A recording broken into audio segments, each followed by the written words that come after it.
What's going on, my trainer club? Today we're going to check out the next segment of the event, which is going to include STARPIECE durations in Pokemon Go. So welcome to the trainer club. Here we go.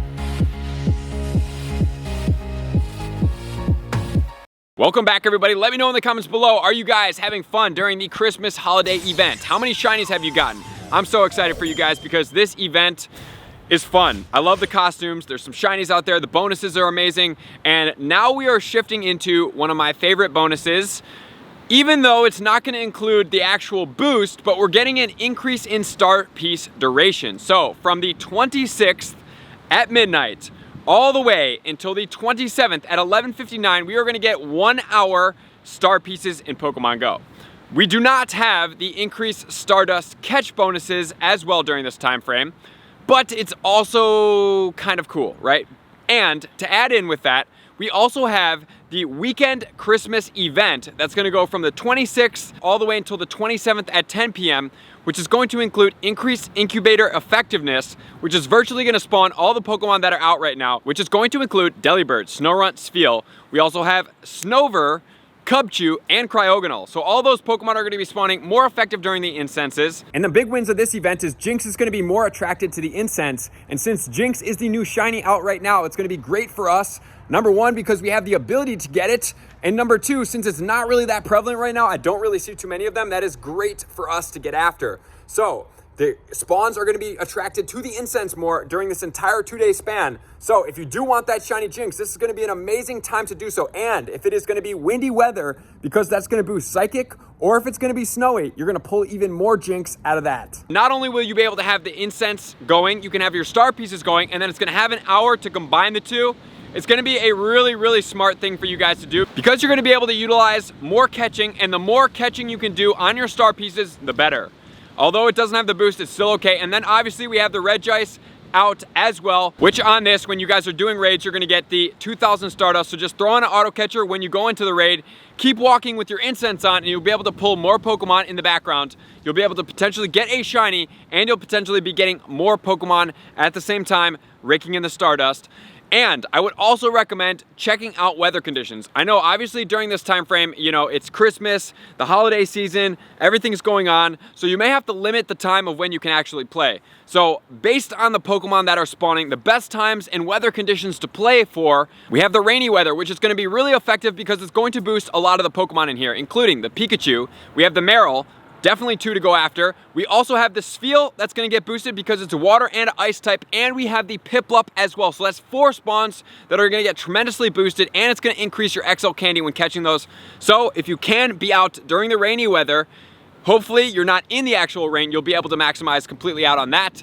And then partly cloudy weather will boost the Stantler as well as the Swablu. Definitely 2 to get after that are shinies as well. And then finally, obviously, we have the windy weather and the snowy weather. So either of those conditions, semi-rare. We have the windy weather here. You're going to get boosted JYNX. You're going to get the Swablu boosted. You're also going to have a boost in the Delibird as well, which is really cool. And then finally, the snowy weather. A lot of these Pokemon are ice types. So that's 4 conditions that you guys can get after. And if it is sunny weather, obviously that's going to boost the Snover, which does help out, but that's only one of the Pokemon. And also during the Stardust duration, I just want to point this out. Thank you to Rachel for letting me know about this. She did point it out to me, which I didn't know, and I don't know if too many people know. We're actually getting boosted Stardust for feeding our Pokemon berries in gyms. So when you're on your STARPIECE, and you maybe have run out of Pokemon, maybe you have to go far and walk a bit of distance, make sure to have Pokemon in gyms. Then you're gonna go ahead and click the gym Pokemon that you have. It's gonna catapult you into that gym, and you can feed 100 berries every 30 minutes to Pokemon. Each Pokemon can accept 10 berries. On a STARPIECE, that's gonna be 45 Stardust per berry, which is really good. That's gonna be a total of 4,500 Stardust just from feeding berries every 30 minutes. So that's an extra boost that you guys can utilize during this time. So getting out there as much as possible and playing is very beneficial for this time frame, especially because it's an hour. There's a lot of Pokemon boosts. It's very densely spawned. Normally, if it was an hour STARPIECE and it wasn't during an event time, I would probably tell you guys to elect out of it to save your resources. But if you are a pay-to-play player and you have enough resources, this would be a great time for you guys to stack up on bonus Stardust because of how heavily dense these spawns are. So beyond that, make sure to focus on the Regice. If you guys need the counter guide, please go up here. Make sure to have a lot of fun, because then we're gonna get on to some more bonuses coming very soon. So make sure to play really hard during this time frame. There's a lot of bonuses that are hidden in here that are really gonna help you out. Even though the Stardust isn't boosted, which we will check out in a later tip, it's still gonna really help you guys maximize. So thank you guys. Now, if you want to see some of the other tips to get a quick refresher from the rest of the event to refresh on the 100% IVs and everything like that, let's check that out right now. Tip number 2 is going to be the costume spawns and the wild spawns. So obviously, guys, the costume spawns are always going to be rare because they don't come around outside of this event. So we have Pikachu with a new holiday sweater on. It does have a shiny. It's going to be rare. We have Cubchoo, shiny, with a bow on. First time ever. Definitely going to be rare. And then we also have the Delibird. Delibird only comes out once a year, always. So please get after the Delibird as much as possible. And thank you to Abby from our Discord. She pointed out that Delibirds are giving out 500 Stardust per catch on a star piece, 750 Stardust per catch, which is really cool. And then also we have Stantler out back with the bells on. So that one does have a shiny as well. The bells shiny is going to be rarer because you only get it during the Christmas season. But where do some of these other Pokemon sit in the Go Battle League, and are they relevant for you guys to catch? We do have a couple of them. So we have 2 different options for Azumarill. Azumarill is going to go from either XL in rank 1 or regular in rank 3. So if you just want a regular one without a buddy boost, it's going to be 8, 15, 15. However, now that we can go to XL Candy beyond level 40, the 100% IV at level 45.5, rank 1 with the moveset of Bubble, Ice Beam, Hydro Pump. You can also do Charm on that Pokemon, but you have to really depend on how you play that Pokemon. It's going to be a 0, 15, 15 at level 45.5. So yes, it's going to be expensive, but since they're spawning right now, you can get that XL Candy. You can find the 0, 15, 15 hopefully, or something close, and you can get it close to there, because that's going to be the best case scenario for that Pokemon. We have Frostlass from Snorunt, which is going to be the female form of the Snorunt. It is going to be Powder Snow, Avalanche, and Shadow Ball. It does have a pretty good attack, a little bit glassy. I really like that Pokemon, to be honest. 100% IVs is going to be 0, 15, 15. And then we have the Empoleon from the Piplup. So Empoleon, the moveset all across the board is going to be Waterfall, Hydro Cannon, Calm Day move, and Drill Peck combination. 72 in the Great League at a 0, 13, 15. 73 in the Ultra League at a 1, 15, 14. Then obviously in the Master League, it's going to be all maxed out. At rank 111, you can take it beyond level 40 as well, obviously, because that has no cap if you're not playing in the Classic mode. But beyond that, as far as meta rate attackers, not really too relevant there. Nothing really points out. It's just focusing on the rare shinies and the Go Battle League, which then is going to lead us into tip number 3. Tip number 3 is going to be focusing on the eggs. So do I think the 5-kilometer eggs are going to be worth it? Honestly, I do not. I would suggest focusing on getting 12-kilometer eggs to stack up so that when you do have 1-hour star pieces coming up in the future during this event time, you can hatch those 12-kilometer eggs on the star pieces and stack up on as much Stardust as possible.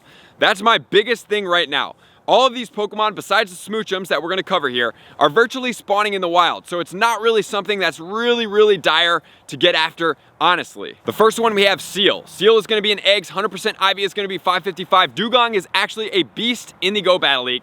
However, it's going to need a double TM in the fast and the charge to be able to get you both legacy moves. So be careful on that one if you want to use it, but hatching it's not going to be the optimal IV set. You're going to have to try to trade it. So really not the best way for you to get a good quality Seal for the Go Battle League. Swinub 100% IV is going to be 423 from eggs. Then we have Smoochums. Smoochum hatch is going to be 738. And then we have Snorunt, 100% IV, 507, not the best way for you guys to get it for Go Battle League, and it's spawning in the wild, so not really worth it. Then we have Snover coming in here. Snover also spawning in the wild, so it does have a shiny, but not also worth it. 662 is going to be the 100% IV, and then we have Vanillite. Vanillite's also in the wild. 590 is going to be from the egg hatches. So guys, if you really want to smooch them that bad, it's going to be probably pretty rare, and then you're going to hatch the shiny as well, which is even rarer, which then probably not going to do it. 12-kilometer eggs are my focus, saving them up for Saturday at midnight when the 2x Stardust duration goes after. If you guys can have 12-kilometer eggs, if you guys have the bonus eggs, that's going to be amazing for you guys, which is then going to lead us into tip number 4. Tip number 4 is going to be the research tasks. Guys, get after these as much as possible. They're relatively easy. They're going to be easy to complete, especially if you're going from level 45 to level 46. you are going to have to do 100 research tasks. This is a great time to do it. So we have catch 5 Ice-type Pokemon for a Snover encounter, 100% IV, 497. And then we have catch 10 Ice-type Pokemon. I would suggest you guys do that because it's going to be a Vanillite. I would suggest pineapping this Pokemon as much as possible because I do believe it's going to be rare outside of this event. Catch 15 Ice-type is going to be a rare encounter for the Cryogonal. 11.99 is the 100% IV. Send 5 gifts to friends. It's going to be Delibird encounter, 100% IV, 469. And then AR mapping can be 80 Mega Abomasnow energy. Doesn't really matter too much. I honestly think that task is a little bit more tasking than it's worth. You can still walk all your Pokemon or just do one Abomasnow raid and get it. Or it can be a Snorunt encounter that does have a shiny also in the wild, so not really worth it to me. 380 is going to be the 100% IV, which then is going to lead us to tip number 5. Tip number 5 is going to be talking about the raid bosses. So there's raid bosses in here. There's a Alolan Sandshrew out there. If you didn't get one from the last event in the shiny form, honestly, I probably wouldn't raid for it. Not really worth it in my opinion. Most of the raid bosses out there are not really worth it, except we have Regice coming out this weekend. So I would focus your raid passes not on some of the lower tiers because they give you less XP. I would suggest higher tiers of the Megas as well as Kyurem. Even though you may not want Kyurem, just remember guys, that black and the white version are coming out at some point. I don't believe that they're gonna have different separation of candy. So getting as many Kyurem raids right now, stacking up on that XL candy as much as possible. And just remember guys, the black Kyurem is a monster in this game. So having XL candy and powering that thing up beyond level 40 is really gonna change your game as far as how powerful you can be and how easily you can take down raid bosses, which is gonna get you a higher ball quantity to be able to help you catch more legendary Pokemon. So I appreciate you guys being here, likers, commenters, subscribers, Patreon members, everybody takes your support, subscription, and participation to the next level. I'm gonna see you guys out on the next video. Peace. I want to take this time to thank everybody who supports me in every facet. It means the world to me, and an extra special thank you to all my Patreons. I greatly appreciate the extra support to continue to allow me to pursue Pokemon Go full time, allowing me to create my daily video uploads in the most timely fashion for everyone's benefit. Plus, I get the amazing experience of sharing my creative processes behind the scenes and raiding all around the globe with select upper tiers. Thank you everybody for being a part of the Trainer Club. You all mean the absolute world to me, and I will see you guys out on the next video.